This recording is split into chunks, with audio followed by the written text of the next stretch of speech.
Good evening, everybody. Tonight, our Providence neighbors can finally breathe a little easier. In a minute, Colonel Perez will share the latest details on the investigation, but I want to thank the people of Providence for stepping up and coming together during an extraordinarily difficult time. I know this has been hard on all of us. Over the past 5 days, minutes have felt like hours, but the people of Providence have done what we're best at. We've leaned on one another, come together and supported one another, and showed the nation what a tight-knit community looks like. It was because of the information provided to us by neighbors and the tireless work of our Providence Police Department, the Rhode Island State Police, the FBI, the ATF, and many other federal partners. The incredible prosecutorial advice and guidance that we received from the Attorney General's office. We all worked well together to be able to identify this suspect. I know we will have a lot of questions still, and we will continue to work to get those answers. But it is a great honor for me to turn this over to our Chief of Police, Colonel Oscar Perez, and I will say on behalf of the people of Providence, we owe him and every member of the Providence Police Department the deepest debt of gratitude. Colonel? Thank you very much, Mayor. Well, first and foremost, I want to offer my deepest condolences to the families, the victims. It was for them that this work was put together to make sure that they get the justice that they deserve and to ensure that this person was held accountable. Second thing I'll tell you is that I'm extremely proud of this department, actually the officers, the detectives, the real-time crime center, the community response team, the intelligence division, the narcotics division, the task force. This past Saturday, as you all know, December 13th, Providence Police Department and Brown University Police Department responded to this horrific tragedy at Brown University 184 Hope. Our officers were there within minutes. That same day, Providence police detectives immediately went to work. Looking for video footage to see who this individual was and who was responsible. A person of interest was identified from that video footage. The person of interest was observed down Hope Street, turning onto Waterman Street, and that was one of the first videos that we released. At the same time, every federal agency you can think of was reaching out to the Providence Police Department and responded to the capital city. Images were shared with media within hours. Persons of interest it was the same individual that has been the focus of this investigation since the beginning. All the new images that we received of this person of interest were shared with the media continuously over the past 6 days. This critical evidence was collected with the use of public assistance. As the mayor stated, I'm proud to be the chief of police of this city. I'm proud to be a product of this city for the reasons that the mayor stated. The community stepped up. It was all about groundwork, public assistance, interviews of individuals, and good old-fashioned policing. That is the type of police work that every police officer in this nation reminds themselves of, and that many do not understand. And that is critically important and often succeeds where technology alone cannot. We looked at financial records, we looked at video footages, and in the specific incident, it was actually a video that provided us with a description of a vehicle. That was corroborated through a tip that was received to the tip center. That room was packed with detectives, agents, receiving calls on a daily basis. We started early and left late. Then Flock and the LPR was able to provide us with this description of this vehicle. That vehicle was picked up by Flock, which led us to a car rental place in Massachusetts. Through that, the agents and their work as well were able to get us footage of this individual, as well as a copy of the agreement which provided his real name. The video of that subject matched the description of that person of interest that this police department was desperate to put handcuffs on. That individual was identified as Claudio Neves Valenti, date of birth, and he was a 48-year-old man. He was a Brown student, he was a Portuguese national, and his last known address was in Miami, Florida. And I will tell you that he took his own life tonight. We have members of the Providence Police Department up in Salem, New Hampshire, and we also have the BCI unit. Obviously, the FBI and their evidence recovery unit is up there, so the process is being conducted as we speak. And it goes without saying that I would like to personally thank the efforts again of the Providence Police Department, the Rhode Island State Police, the Rhode Island Attorney General, the FBI, the ATF, HSI, the U.S. Marshals, IRS, DEA, Secret Service, and NCIS.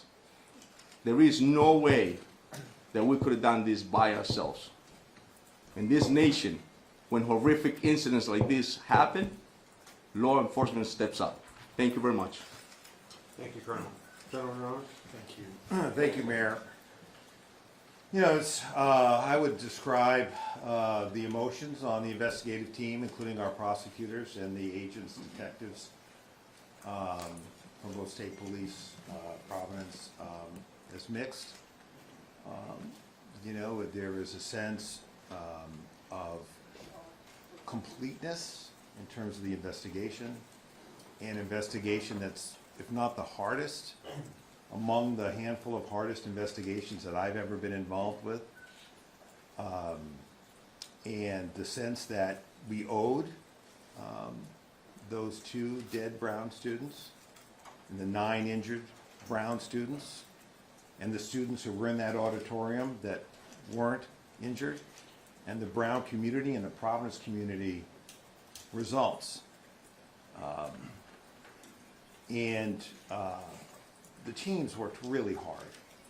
I think I mentioned that to you almost every night that we met with you. I wish they were all up here with us. That we wouldn't fit here, but it was remarkable to see the cooperation between the FBI agents, the ATF agents, the HSI agents, the Providence police detectives, the state police detectives, our prosecutors. And I will say that everybody brought a certain expertise to the table, but it is nevertheless a sad moment when you think about those young people who were hurt, injured, or worse. 2 of them are now deceased.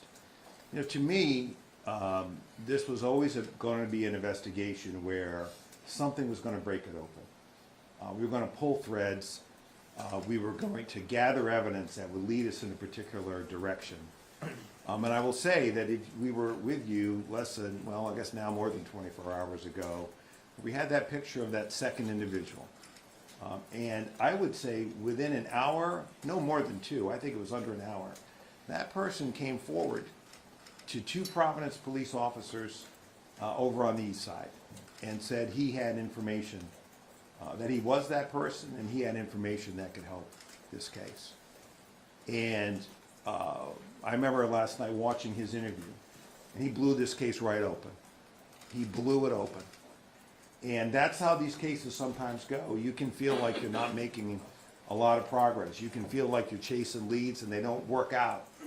But the team keeps going because, you know, those of us with experience know that you're going to pull a lot of threads, and it's not always the first one that's going to get you where you need to go.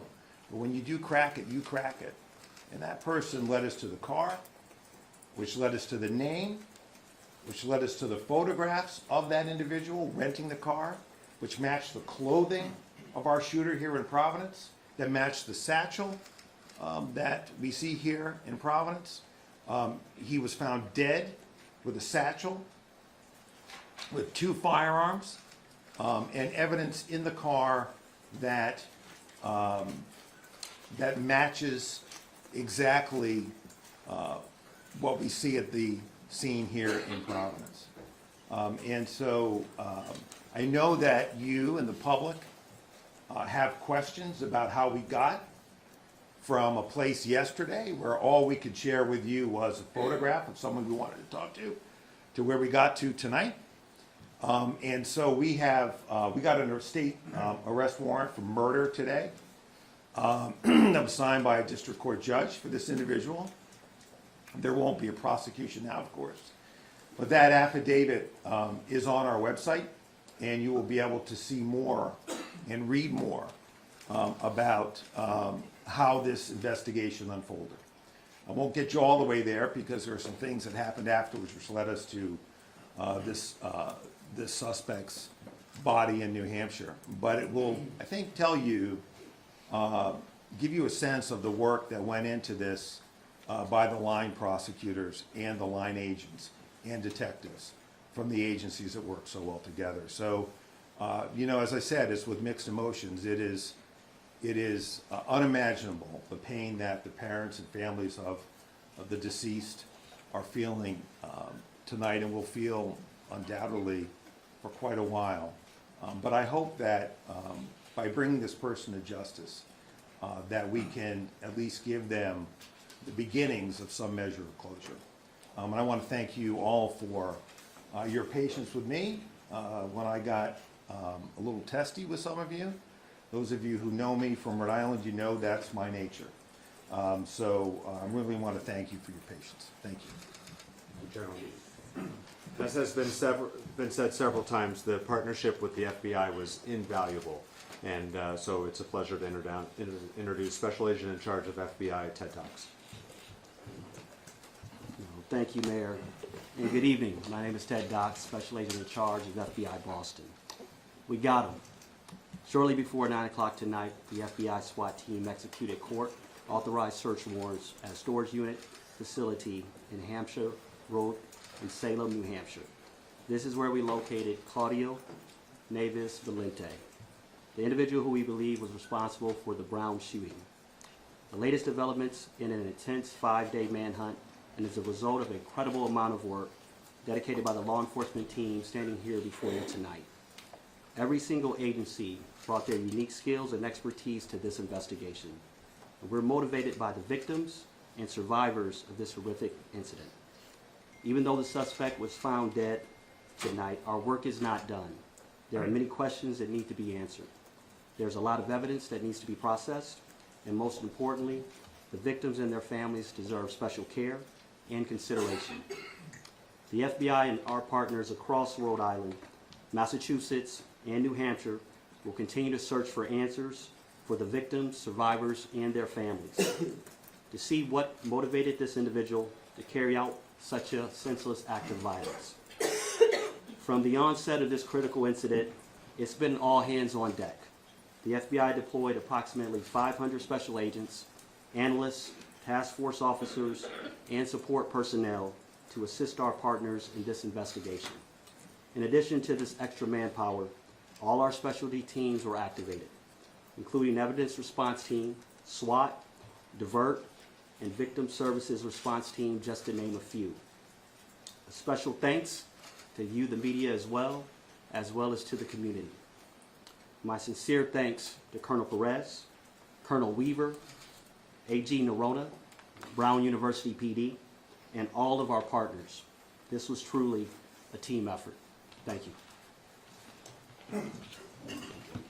Thank you. Another critical partner at every step along the way was the ATF. I'd like to introduce Special Agent in Charge of the ATF, Tom Greco. Good evening. My name is Tom Greco, a Special Agent in Charge of ATF Boston. From the moment 911 reports of the shooting at Brown University came through, there's been an around-the-clock effort to identify the perpetrator and to protect the community. The men and women of ATF, including our special agents, our intelligence research specialists, and our support personnel, have been proud to support and be part of that effort, leveraging our unique experience, dedicated investigators, canine handlers, and crime gun intelligence technology such as NIBIN, the National Integrated Ballistics Information Network, to compare ballistic evidence, and our other available tools to support the investigation, and to help identify Claudio Neves Valente as the individual that we believe was responsible. ATF's mission, first and foremost, is to protect communities from violent crime.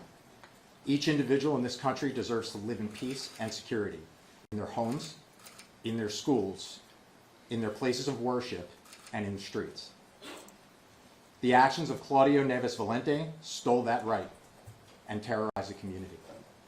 I'd like to emphasize to the public, was a highly dangerous individual capable of extreme violence. And we are happy to have been part of this investigation and proud to have worked with our partners to identify him and see this through. Thank you very much. Thank you very much.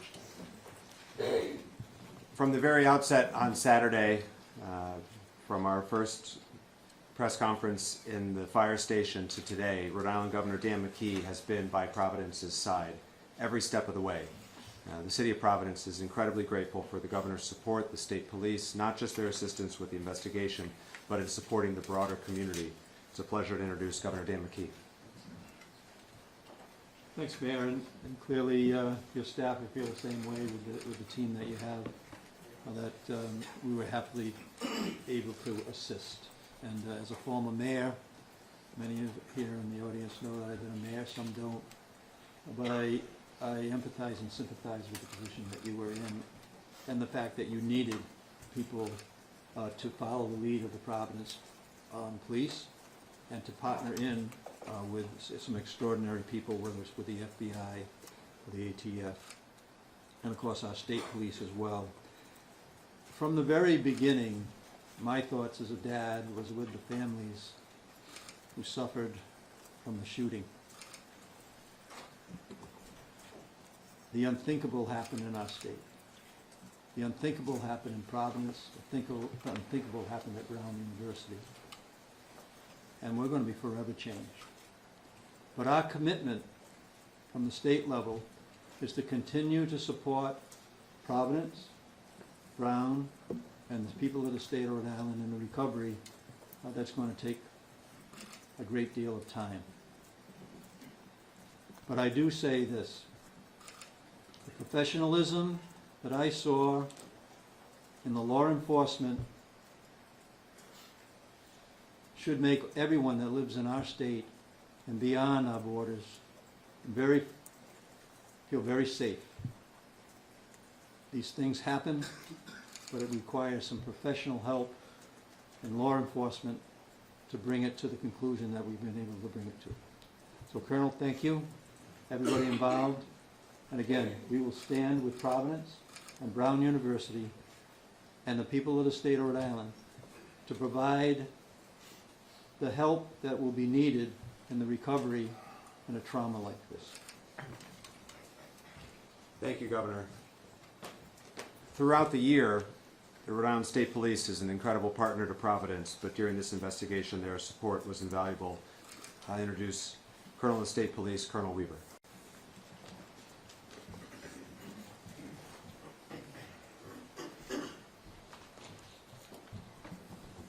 My name is Colonel Darnell Weaver, the Superintendent of the Rhode Island State Police. I want to begin by recognizing the excellent and exceptional efforts of the Providence Police Department and Colonel Oscar Perez. From the very first moments of this investigation, the Providence Police Department has worked collaboratively and relentlessly day and night on this investigation while protecting our capital city. Their detectives followed facts, developed evidence, and pursued every credible lead. Colonel Perez's leadership has been steady and decisive, focused on identifying the person responsible for this tragedy.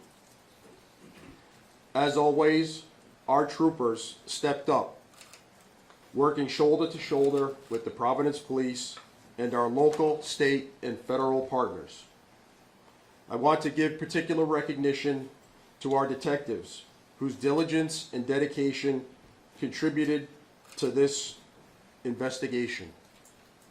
Our detectives and division leadership operated as a unified team, sharing intelligence, resources, and expertise.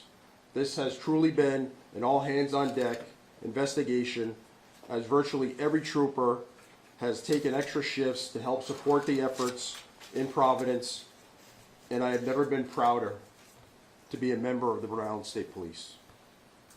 This year marks the 100th anniversary of the Rhode Island State Police, and this case stands out among one of the most challenging in our state's history. The sheer volume of digital evidence, the complexity of the investigation, and the intense public interest played an extraordinary demands on everyone involved. Despite that pressure, investigators remain disciplined, methodical, and focused on facts. We are grateful for the assistance of the public, particularly those who shared our information, provided tips, and gave us doorbell camera footage and access to their property. We are also thankful for the ongoing support of Rhode Islanders. We know that you have been with us through this entire investigation. I also want to be very clear about something else. Criminal investigations are grounded in evidence, not speculation or online commentary. The endless barrage of misinformation, disinformation, rumors, leaks, and clickbait were not helpful in this investigation.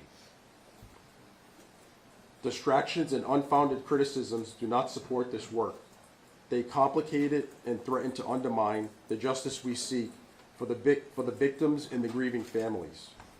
Despite these challenges, good police work prevailed, and we have lessons that we can bring forward from these long days ahead. To the Brown University community and the people of Rhode Island, be assured that this case reflects the law enforcement community and what we are capable of, and that we are committed to this state. We will continue to support the victims and the broader community as the healing continues. Thank you. Thank you, Colonel.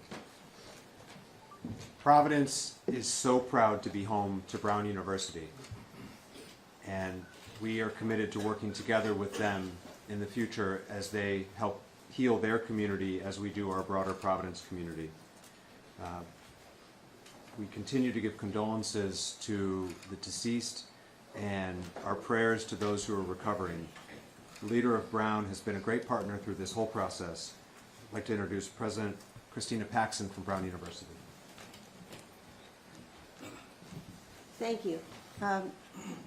You know, nothing can really fully bring closure to the lives that have been shattered over the past week, but this may allow our community to move forward and begin a path of repair and recovery and healing. I want to thank the dedicated law enforcement agencies that have worked so tirelessly on this case, really around the clock, as well as our neighbors and others who participated in giving tips and helping with the investigation. We hope that this outcome tonight brings an increased sense of safety for our community at Brown and in the surrounding area.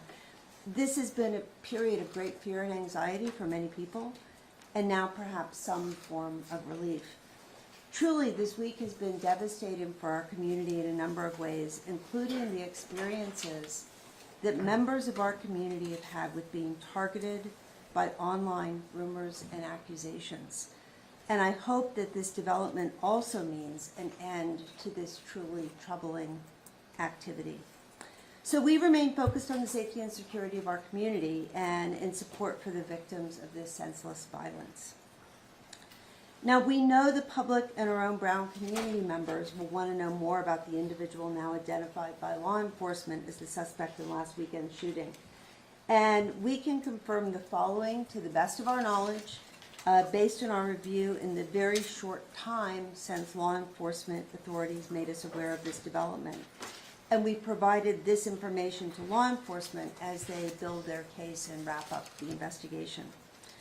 So Claudia Manuel Neves Valente was enrolled at Brown from the fall of 2000 to the spring of 2001. He was admitted to Brown's graduate school to study in the Masters of Science PhD program in physics, beginning on September 1st, 2000. And he took a leave of absence effective April 2001 before formally withdrawing effective July 31st, 2003. During his time at Brown, Nueves Valente was enrolled only in physics classes. The majority of physics classes at Brown have always been held within the Barris and Hawley classrooms and labs. Now, detailed records indicating where specific courses were held don't extend back to 2001. But we can say that physics classes typically require access to specialized equipment, including demonstration carts that are a fixed asset in some of Barris and Hawley classrooms. So I think it's safe to assume that this man, when he was a student, spent a great deal of time in that building for classes and other activities as a PhD student in physics. He has no current active affiliation with the university or campus presence. So again, we thank law enforcement and so many others for their extensive work on this case, day and night, and we look forward to a sense of restored safety for Brown, Providence, and the Rhode Island communities. Thank you. Thank you, President Paxton. The last speaker, and then we will take your questions, is the Chief of the Brown Police Department, Chief Chapman. Remember, his officers were the first to respond on Saturday, and we are so grateful for both their immediate and heroic response and their partnership over the last 5 days. Chief. I want to express my ongoing prayers and care and concern for our entire community. I certainly also want to acknowledge and thank the men and women of the Brown University Police and Public Safety for their efforts. As you see, this was a Herculean task and required a lot of collaboration and work. And our officers and our public safety personnel were shoulder to shoulder with these assets. I do want to also thank all of you who have helped citizens and law enforcement. That partnership and collaboration means the world to us, and we couldn't have gotten it without you. So thank you. Thank you, Chief. We'll now open up to questions. Go ahead. Go ahead. What led authorities to link the incidents between Brown University and MIT?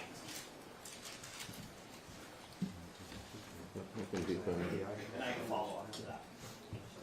Yeah, I'll start. I'll just tell you that a lot of the information and evidence that we ended up gathering linked us to a connection up in Massachusetts, but obviously at the MIT. But I feel a respect to the authorities in Mass as well as the FBI that's for them to come in. But I'll tell you that the groundwork that started in the city of Providence by our detectives, the detective division under the command of Major LePayan, as well as the federal partners that we had in our room upstairs, and ATF, the FBI, led us to that connection. And so that was great work. Special Agent Well, does FBI want to weigh in on that? And then I have a follow-up. I think through that particular link that you're talking about, that case is being worked out of Massachusetts with the leadership of U.S. Attorney Leah Foley.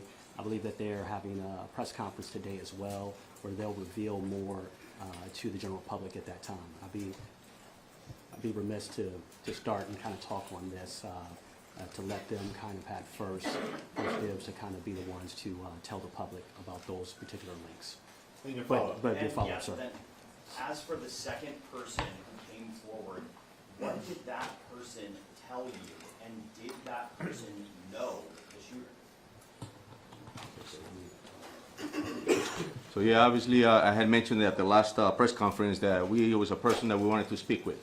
The work of the video collections that we had led us to identify that there was a person that actually encountered this individual. So it corroborated everything that we saw. We saw our person of interest. We saw that there was a vehicle involved. And this person came in, broke the case in the sense that explained to us exactly what we thought we had seen and put that individual at the crime scene. Obviously, that was that was the break, because we knew that we were in the right direction to ensure that we were going after this individual, but obviously took his life. Steve? Thank you, Mayor. Did Mr. Valenti act alone, and is there an anti-Semitism component behind this, do you expect? As far as we know, Steve, he acted alone. And is there an anti-Semitism component to this? No, that we know of, no. John? Colonel, what was the events that led to the storage facility? So was he pursued there? Did he know authorities were going after him? When was he last alive? Like, how did that play out?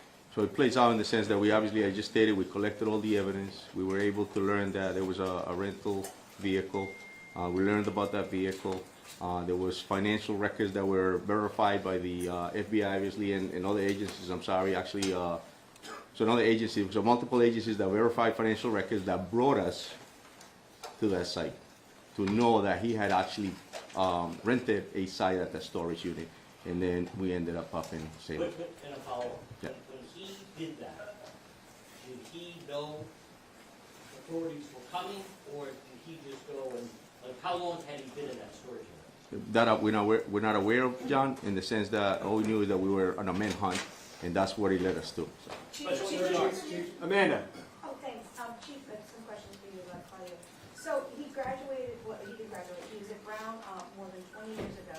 His last known address was in Miami, but now he's here at Brown University, potentially also at MIT. What do you know about what brought him up here? There's going to be unknown answers that we have no answer as far as that. Obviously, came up here and committed this horrific incident and this tragedy, and that's all we knew. Our mission was to ensure that we could find him and bring him to justice, but yeah, No no. motive at this point? At this point, correct. And my follow-up is, of the evidence that you've collected, have you collected the handgun that you believe was used in the shooting? Have you collected any type of manifesto or evidence? Have you planned more shootings? So as far as I know, that's the FBI evidence recovery team is up in Salem, New Hampshire, and they're collecting whatever evidence is up there. This happened just now, as before we came up here. Bill? Any criminal history, political affiliations, any social media posts, anything of that sort that you can report to us about Mr. Valenti? Nothing that I know of, Steve. Chief, You not tell us what he said? Go ahead, white shirt. Is there any indication that Mr. Valenti was planning any future attacks? Nothing that we know of, no. Can you not? In the way back. Special Agent Docs, can you also tell us if the connection, I know you said you can't talk too much about the MIT, but the fact that it was a physics professor out of MIT and in the physics building and he was studying physics, have you tied all that up, and does that lead, why target one person in Massachusetts and then a whole class here in Providence? Yes, it is true that Mr. Valenti was a physics student. Also, we know that the MIT, the victim there, was in that discipline as well. I will tell you that there's multiple phases to an investigation, and so now, in a sense that we know the subject is deceased. Now that investigation continues to find out all of those answers to your question, sir. Did you go to school with the professor? Did you go to school with the professor who was killed, and Brown answer that? It is believed that in Lisbon, that those two individuals attended the same university in Portugal.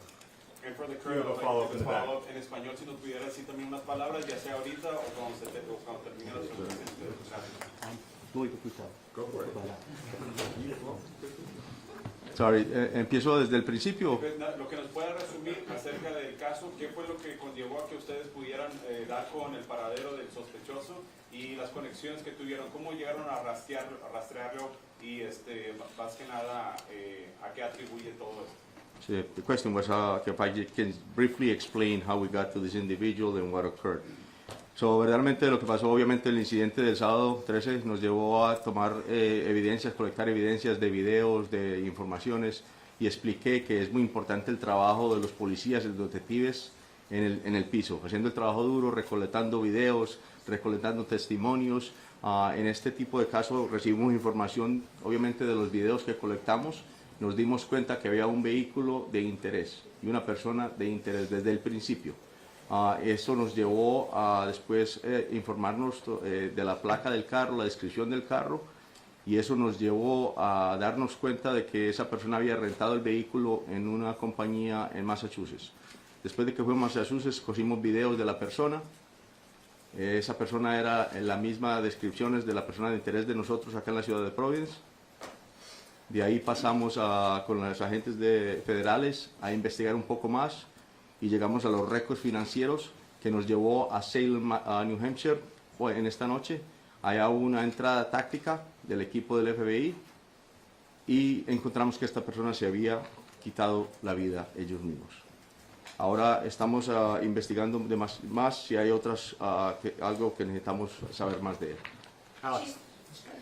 Colonel, or is there a note or manifesto of some kind, and is that providing any information about a motive or anything that they might have done in the Again, the FBI recovery team and forensics are up in Salem, New Hampshire. At this point, we don't have any of that. Any indication of why now? What's the significance behind why this happened? That we don't know.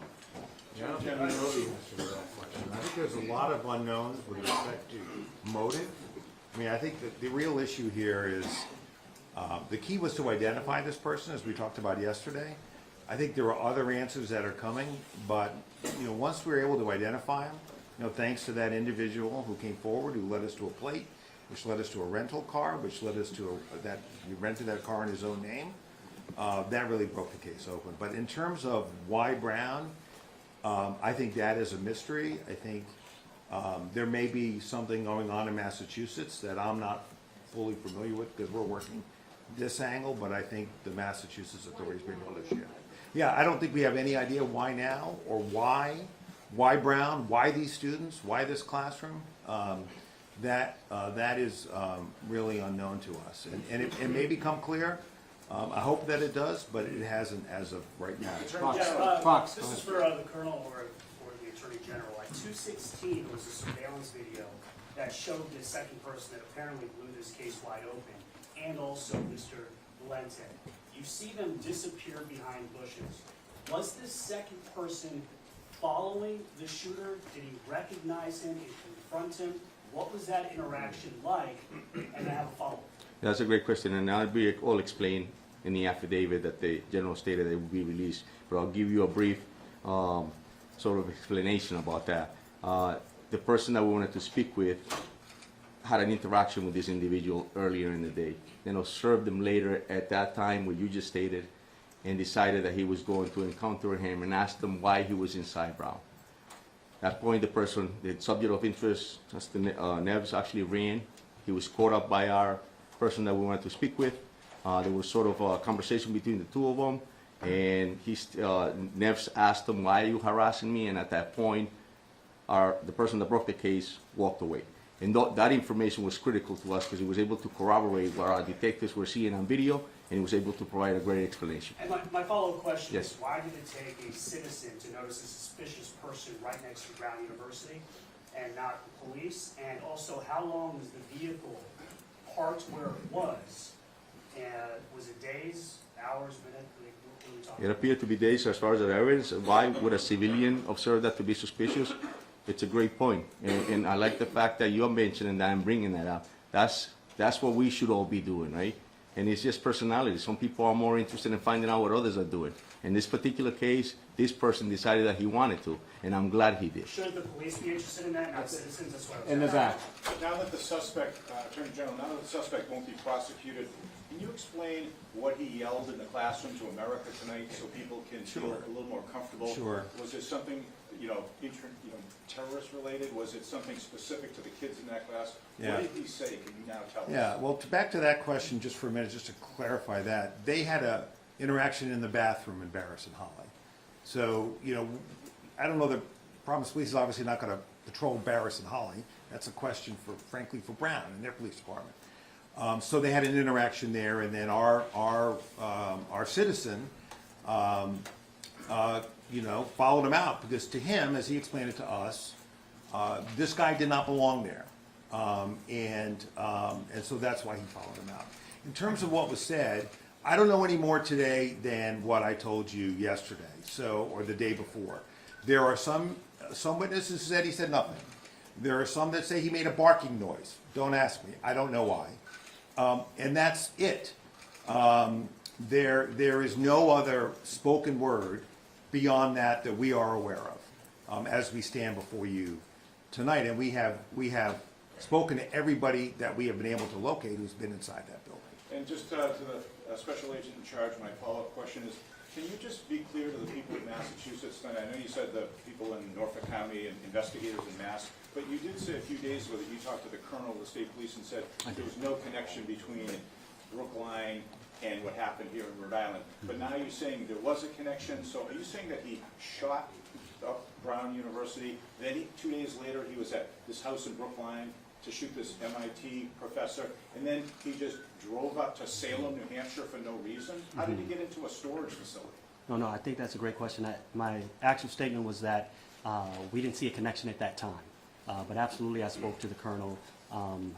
Right now, that case is being presided over by U.S. Attorney Leah Foley. They're having a press conference at 10 o'clock tonight, I believe.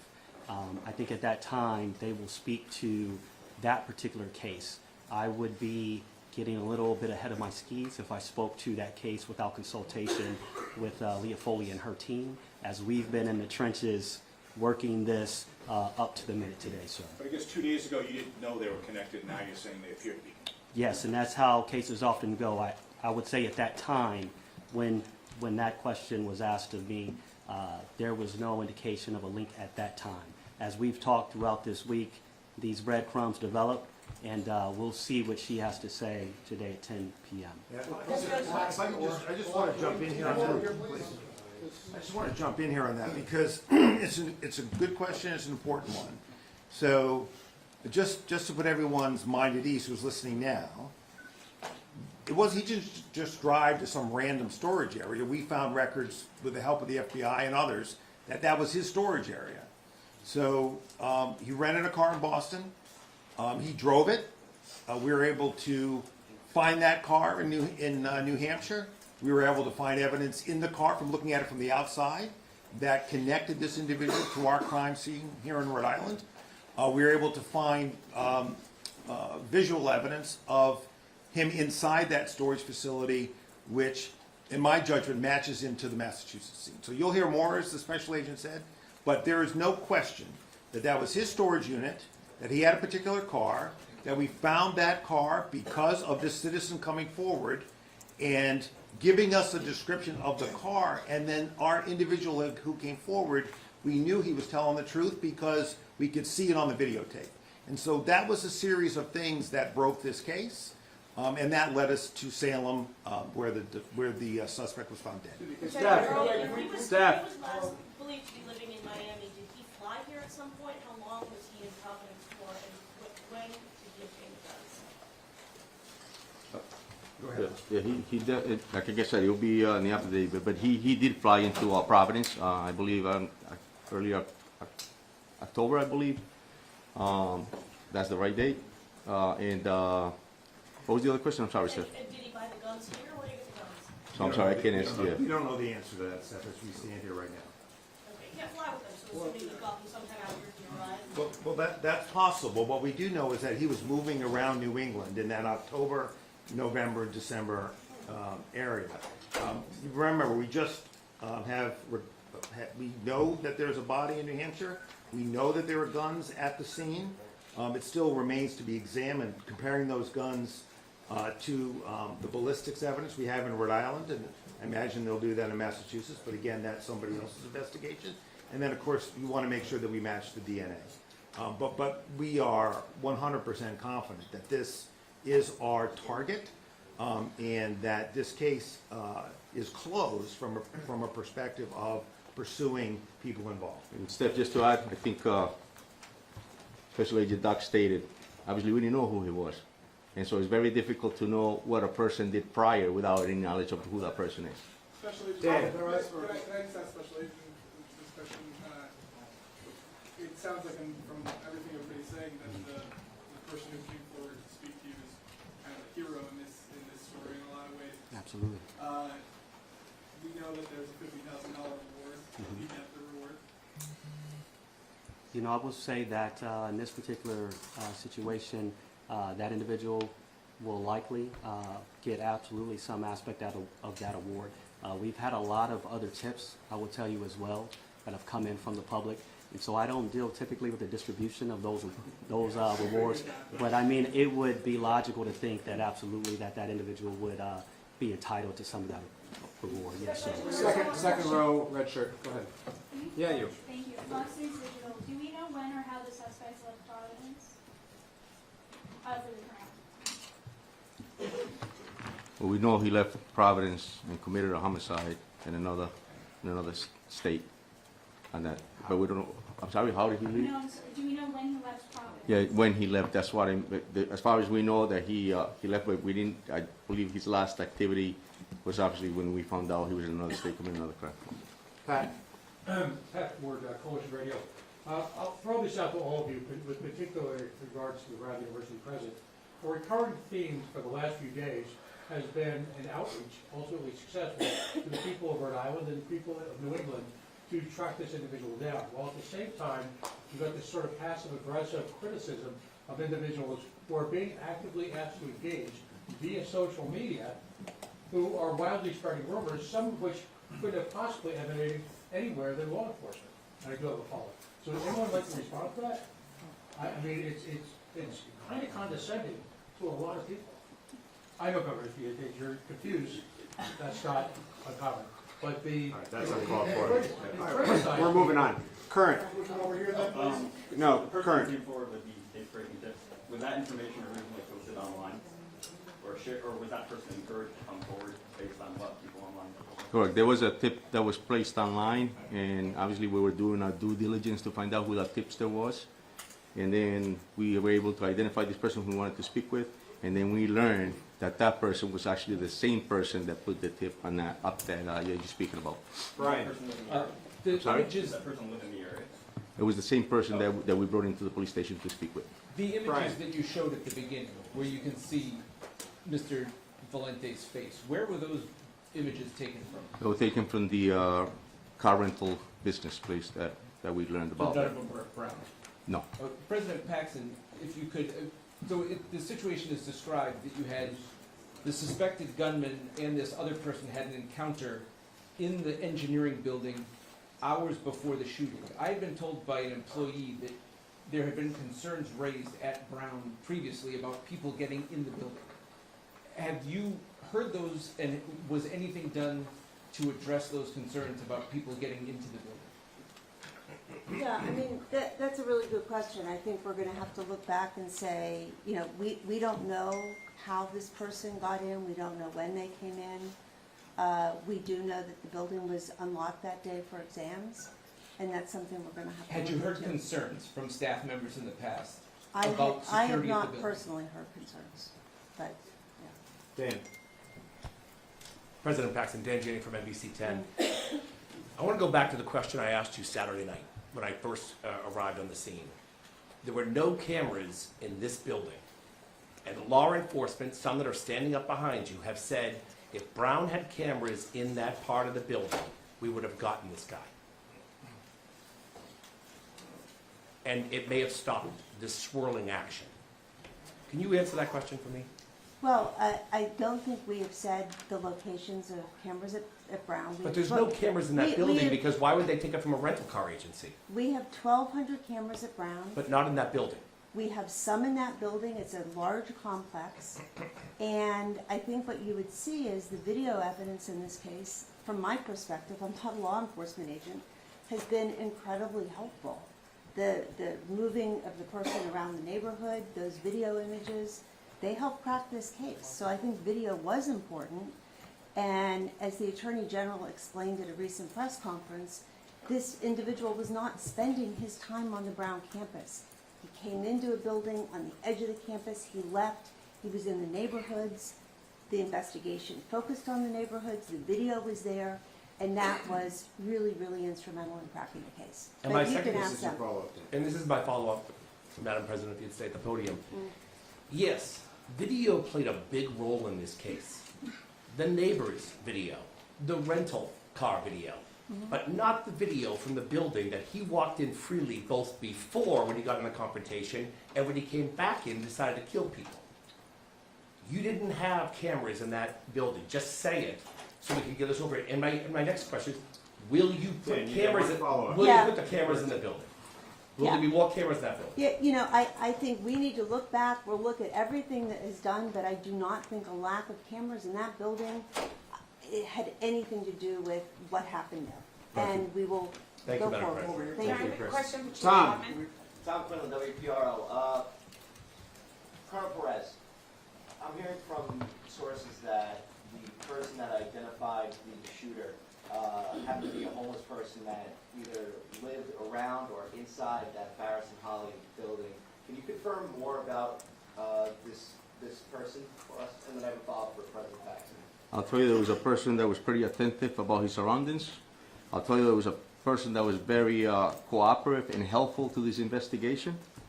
And I'll tell you that he was a great individual that actually assisted us in getting us to this point where we're at. I'll tell you Was he a that. Brown graduate? He was, yes. Yeah, I have to say, he's incredibly articulate, and his testimony, had we needed it, would not only have been credible, it would have been persuasive.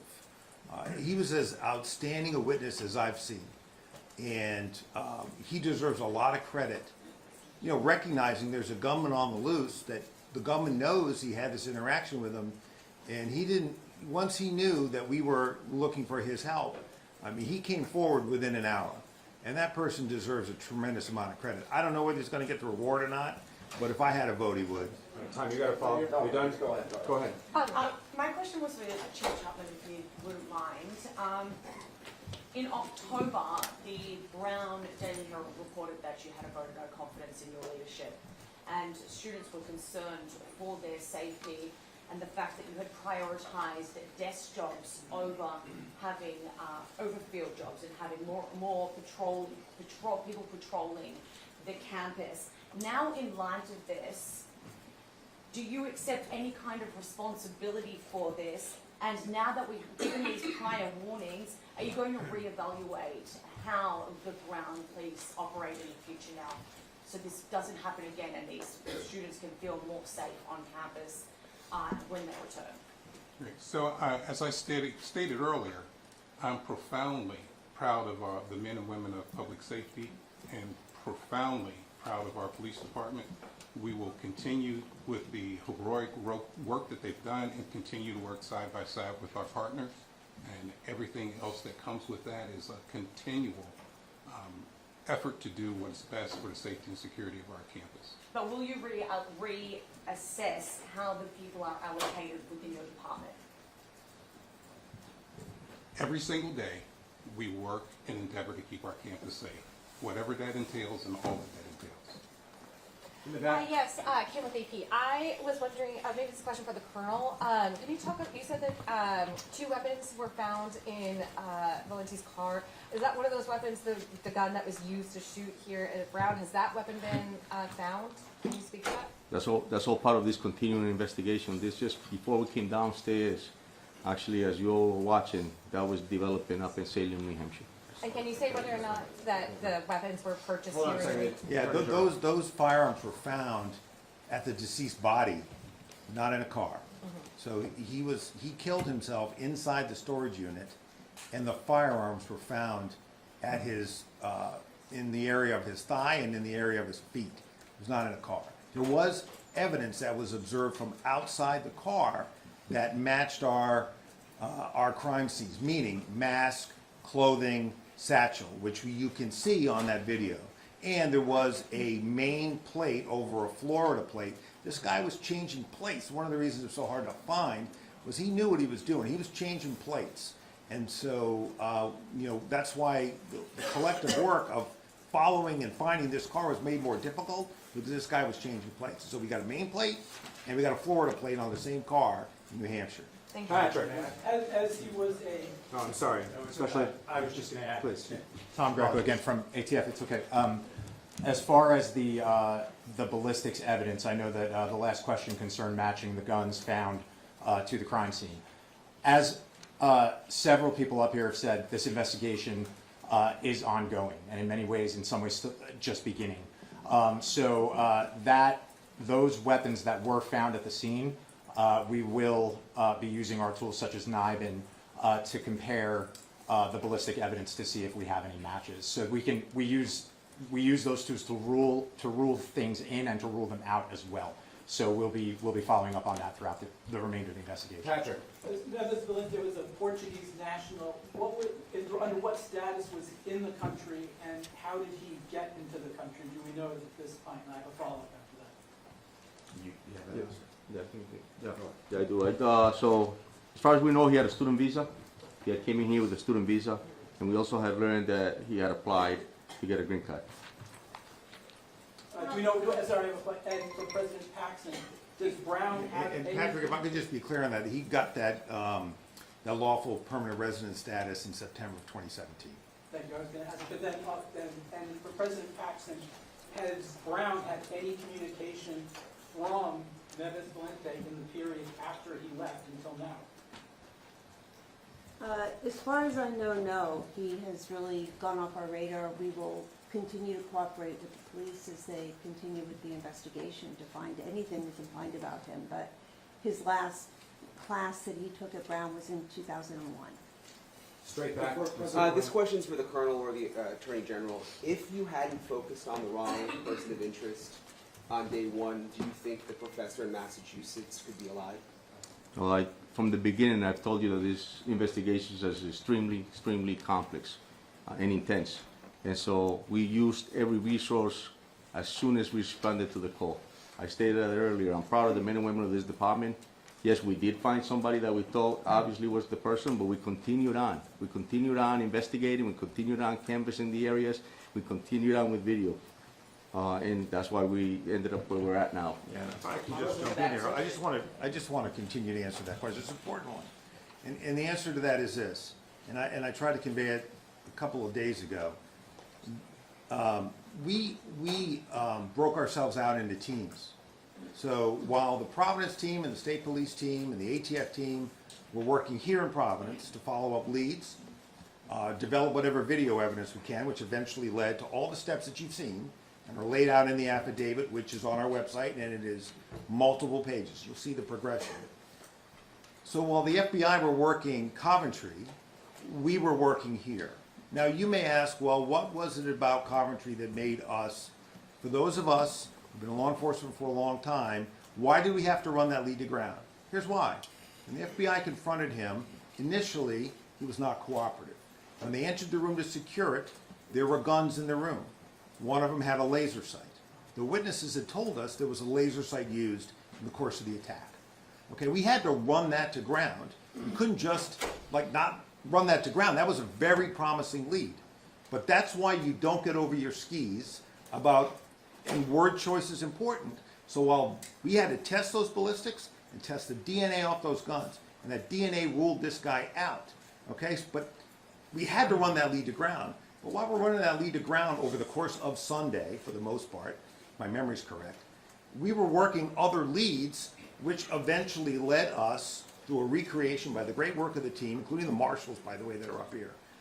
Movements, image of our cooperating witness comes in, and you've heard the rest. So, you know, this is the way these investigations work. You don't chase one and stop. We have chased more than one lead over the course of the last 4 to 5 days. There was one lead that we followed, didn't work out. There was another lead that we followed, didn't work out. There was another lead that we followed, didn't work out. So that's at least in my mind 5 different leads that one worked out, 4 didn't. But you're running them all down at the same time. So I can't offer any comfort in that regard, but I don't believe that we would have found this person any sooner, given the evidence that was available to us. No, way back. Can you say why it took so long to get the tipster's tip? It looks like he posted on Reddit on Monday and then said on Reddit that he told the FBI. Was it lost in the FBI's tip? We received the tip about that post and immediately acted on it. And so that's exactly what occurred. As soon as the tip came in, we had a tip center upstairs that was staffed, as I mentioned earlier, by detectives and agents. They were going through hundreds of tips that were coming in, hundreds. We were vetting them through, ruling them out, just like the general stated. We were making sure that whatever came in, we checked it to its entire, to ensure that we were missing anything. And so when we got to that tip, obviously, it led us to that person I wanted to speak with, and I told you the rest earlier. So. Yeah, and I just want to complete that too, because this is important. This person had to come forward. That's why we put the picture out. Once we put the picture out, he came forward, right? But we didn't know who that person was. We knew about what was on Reddit, but we didn't know who that person was. That's why when we identified another person, we didn't know when that person came forward that he was the Reddit poster. He then told us he was, okay? So all of these things kind of happened in that sequence. Chris? This Valente figure, this is a question for President Paxson. Do we know why he left school early in 2001? Did he have a history of mental illness that was expressed during that time or reported in that time? We learned his name very, very recently, and we haven't had a chance to really dig into the records. But we will if it helps with the investigation. This is another question about This is another question about a student visa. You say Steve has a student visa now. What school is he affiliated with? He's here at General, yeah. So he's not here on a student visa now. He was initially, Okay. and then he applied for and received lawful permanent resident status in September of 2017. Okay. Go right ahead. What was Mr. Valente's profession and how he searched his guidelines? Again, as I stated earlier, we just identified who obviously that person, and this developed pretty quickly. So that's all part of the investigation that's coming. Can you talk about, was there any interaction between him and law enforcement before he died? No, not that we know. Well, I have a follow-up for her. And that is, do you know any associates of his, family members, friends, roommates, and if there are any in the United States, did any of them come forward through the process of this investigation? No, not at this time. This evolved extremely quickly. We've been at this for 6 days. And so here we are, and we now identify who the person is. We're about to make an apprehension. As I stated earlier, he took his own life, but that's all part of the investigation that will continue about him. Go ahead. Okay, so for President Paxson, Chief Barrow said he had no known criminal history that you know of. You were asked about possible mental illness while he was here. When he was at Brown, did he have any grievances, disputes with anyone, any problems, any disciplinary issues, any problems at all that were documented? Not that we know of at this point. I mean, again, these are very, very old records, you have to understand. We learned about this very recently. And I think going forward, as we want to learn more, we will cooperate with the investigation to give them the information they need. Go ahead, in the white shirt. Hi, Brittany, WCBB. This question is for Colonel Perez. You mentioned that Claudio was the primary suspect, primary focus from the beginning. If that's the case, can you elaborate more on why there was someone else detained initially, and the lead that led you to that person to being detained initially, if Claudio was the primary focus from the beginning? Yeah, so... And I have a follow-up. Sure, Brittany. Great question. So we have received a tip about that first person. We have received a tip about him wanting to get a permit to carry a firearm. And so that led us to also learn that he was a person who potentially could be, it was just where he was denied, and then he went to another department, and the descriptions led us there. So we had it vetted through. Obviously, the FBI responded, followed through that whole tip, ended up finding the person, taking him to custody, finding him with 2 firearms, with a laser. And so it took a while for us to be able to rule him out. But it was a tip that came in, and as I stated earlier, as soon as the call came in, it was all hands on deck, and there was nothing that we were just going to say that is not anything that had to do with this case. Obviously, we wanted to make an apprehension, and we went after that. So. And I believe my follow-up. If I could just jump in here, Mayor, I'm sorry to do that, but I think I heard you say that Mr. Valenti was the suspect from the start. The primary focus. No, he became the primary focus yesterday, at around this time. This name was not known to us until yesterday. So when our cooperator came in last night, we were able to track the card, get the name, and then we were in the position of, today, do we push that name out so that you can help us find this guy, or do we think we know where he is? And so that was the balance. That was that back and forth analysis in our minds, collective investigative team minds, was going on today. But his name did not come to us until yesterday. As I said yesterday, until you have the name, which we did not have until yesterday, after our press conference together, that's when this thing heated up. As soon as you have a name, I believe you can find anybody in this country. And the fact that this team was able to do it in around 24 hours, I think is a tribute to them, their hard work, around the clock, to do exactly what we have been talking about doing, which is how long is it going to take? And it took, roughly 5 days. And that's a tribute to them. Brittany, if I could just clarify further on that. So what I meant, obviously, it was that the image that we released within hours of that person of interest that was walking on Waterman Avenue around the corner, that was sent out within minutes. That became a primary focus of the investigation of that person. Thank you for the clarification, and if I may, my follow-up. I believe it said the last address for Valente was in Miami. Correct. Have law enforcement in Miami been notified? Are they searching this last address for any potential evidence? No, Brittany, absolutely. Yes, that address, I believe, was one that predicated in 2001. And so absolutely the law enforcement agencies, both federal and local, were notified of that. They also went to that residence as well, also talked to the individuals that was at that particular residence to see if they had any type of connections or associations with Valente. Thank you. Absolutely. Question for Colonel Perez, I'm sorry. For Univision in Spanish, if you can please. What's next? Do you have any leads on the motives? Como acaba de preguntar la colega, ya registraron una vivienda en la Florida. ¿Qué es lo que viene ahora? Si es que saben cuál fue su motivo para matar a estas personas. Sí, vamos a seguir.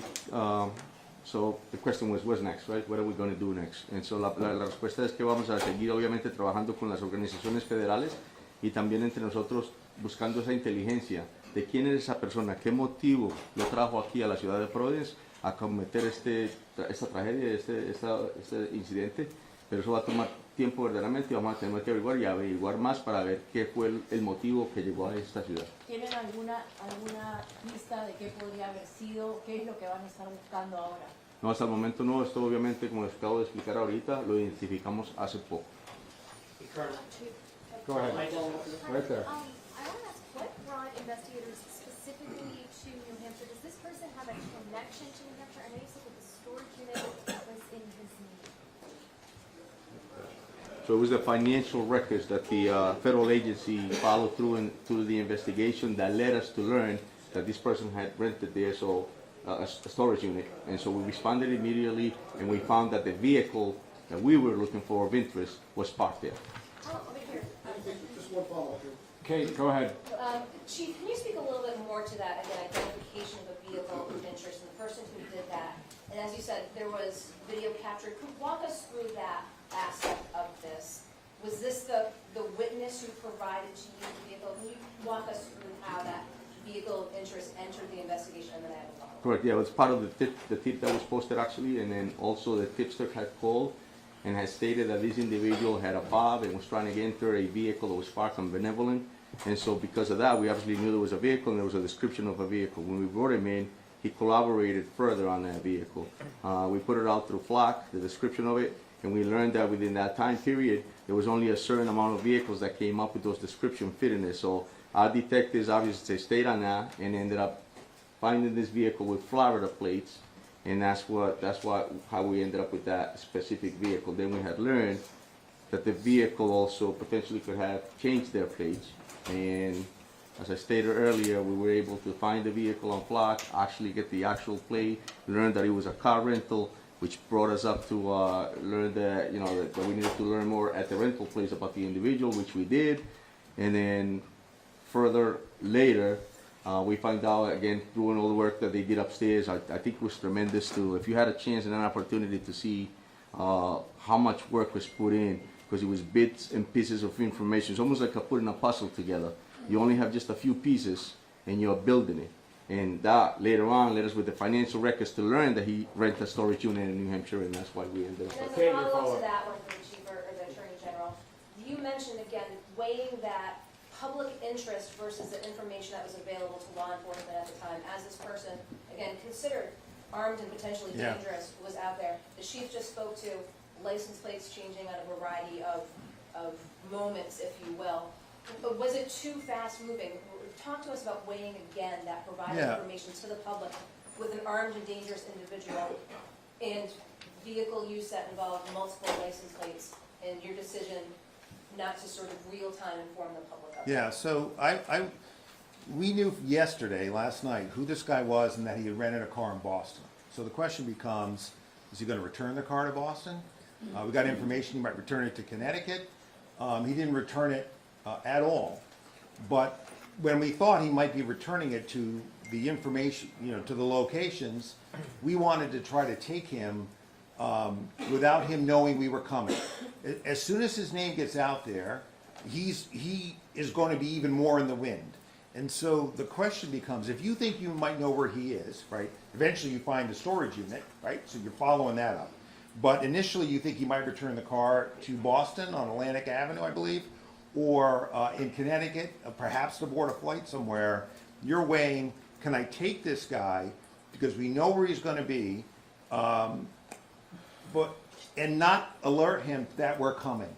And so I would say this afternoon, we were going back and forth on that. But as the FBI and the ATF and our other partners, Providence Police, State Police, developed evidence as to where he was, ultimately in New Hampshire, we decided to pursue to that location. And there we found the car with those multiple plates that we were looking for. A Florida plate and a Maine plate on top of it. General, right there, go ahead. General, that DNA evidence,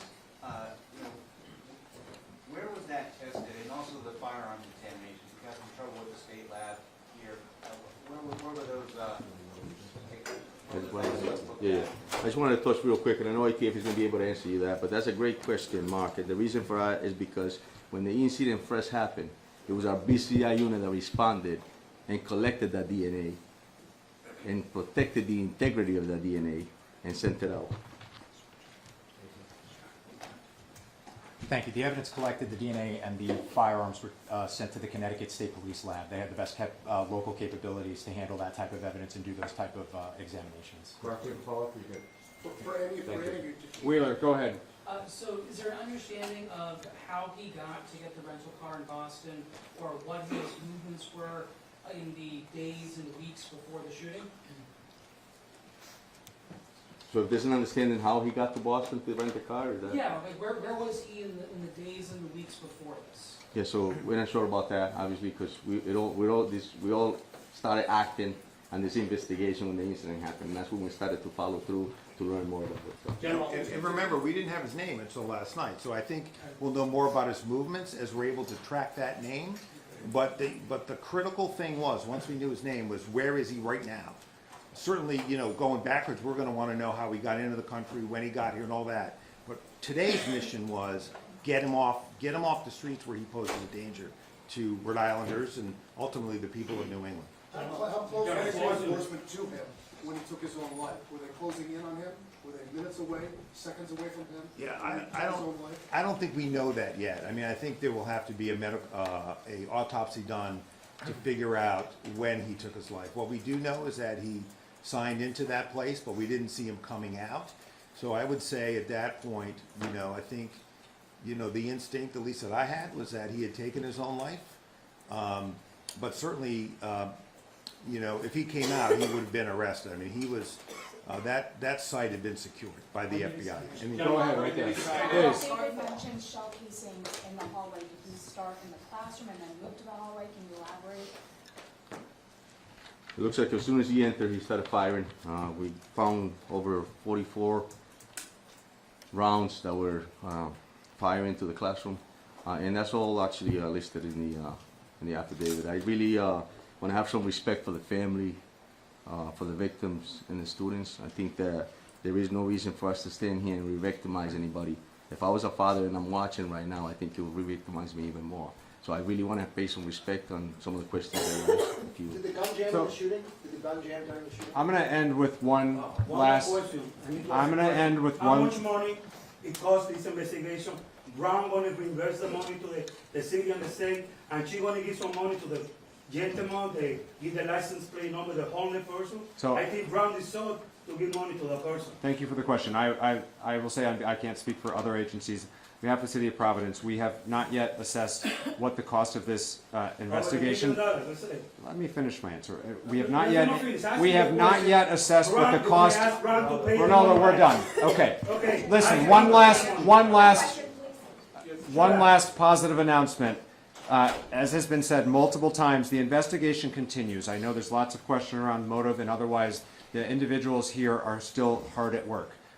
Yesterday we gave an update with respect to the survivors. I'm happy to say that one condition was upgraded and now all 6 survivors are in stable condition. It is important to not lose fact of the fact that 6 people are still in the hospital who I know would welcome our prayers. This has been a traumatic moment for our community.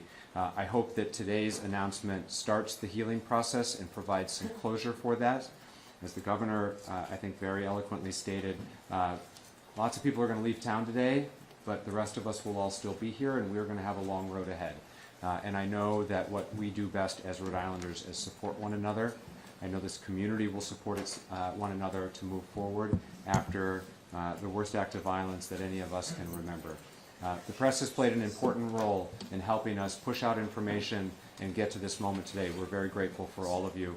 I'm sure some people will be willing to talk after the press conference. Thank you all for your time. Has President Trump reached out to anybody on the scene to congratulate them?